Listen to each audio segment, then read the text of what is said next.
논어에서 제2장 위정편 11절의 내용을 구글 노트북 LM AI에게 양심 분석을 시켰다. 질문. 공자께서 말씀하셨다. 옛 것을 익히고 그것을 통해 새로운 것을 알면 스승이 될 만하다. 위에 공자의 말씀을 양심의 원리로 분석해줘. 답변. 이 말씀은 단순히 지식을 습득하는 것을 넘어 깊이 이해하고 통찰하여 타인을 가르칠 수 있는 경지에 이르는 과정을 설명하며 이는 양심의 6개 원리 중 특히 깨어있음, 성실, 지혜, 예절과 밀접한 관련이 있습니다. 1. 깨어있음.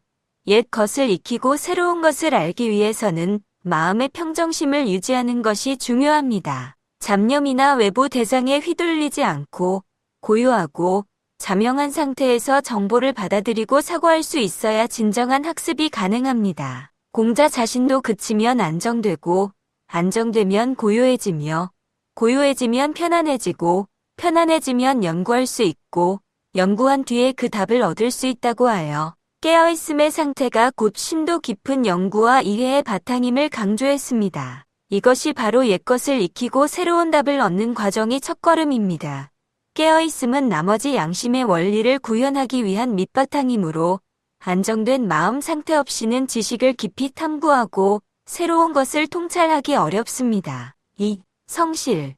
옛 것을 익히고라는 표현은 꾸준하고 성실한 노력을 요구합니다. 공자의 정성스럽게 노력하는 방법인 정보 수집 단계인 박학, 정보의 정확성 검토 단계인 신문, 정보를 체계적으로 정리해서 결이 보이는 단계인 신사, 자명한 결론 도출 단계인 명변, 결론을 실행 후 피드백을 참고하여 개선하는 단계인 독행은 옛 것을 익히고 새로운 것을 알기 위한 체계적이고 성실한 과정을 설명합니다. 이 과정을 통해 지식이 축적되고 깊이가 더해집니다.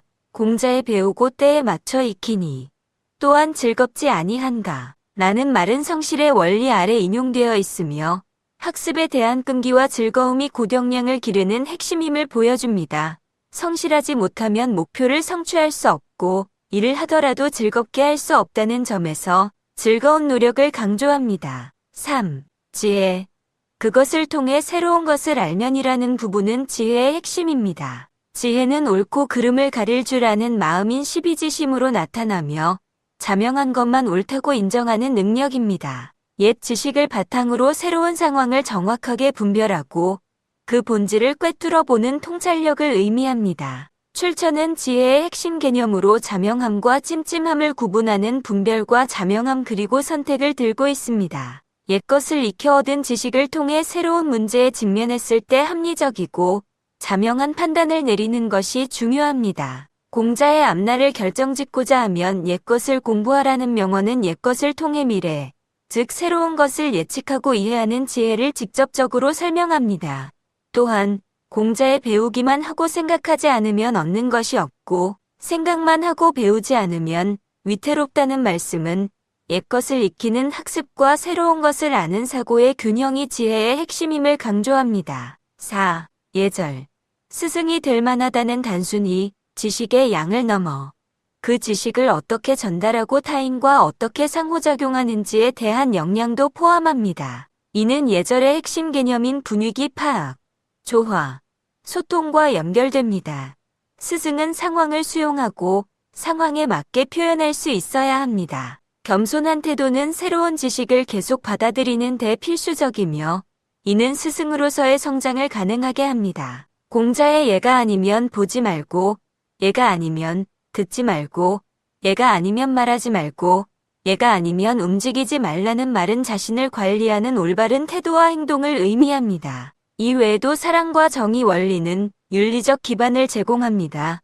옛것의 사랑 원리 구현의 성공과 실패를 참고하여 현재에서의 사랑 원리 구현에서 참고하려는 시도 자체는 과거의 상황을 공감하고 이해하려는 사랑 원리의 중요한 측면을 담고 있습니다. 이는 과거로부터의 타인에 대한 이해를 통해 현재의 관계에서 더 나은 사랑을 실천하려는 의지이기 때문입니다. 옛것의 정의 원리 기준을 현재 상황에 맞게 개선하려는 시도와 그 과정 자체는 정의 원리의 중요한 실천입니다. 이는 변화하는 세상 속에서 인간 사회를 유지하기 위한 최소한의 기준을 끊임없이 더 자명하고 합리적인 방향으로 발전시키려는 노력입니다. 결론적으로 공자의 말씀은 깨어있음을 바탕으로 성실하게 옛것을 탐구하고 그 과정에서 얻은 지혜로 새로운 것을 통찰하며 예절을 갖춰 타인과 소통할 때 비로소 진정한 스승의 자격이 주어짐을 보여줍니다. 이는 양심의 6개 원리가 통합적으로 작용하여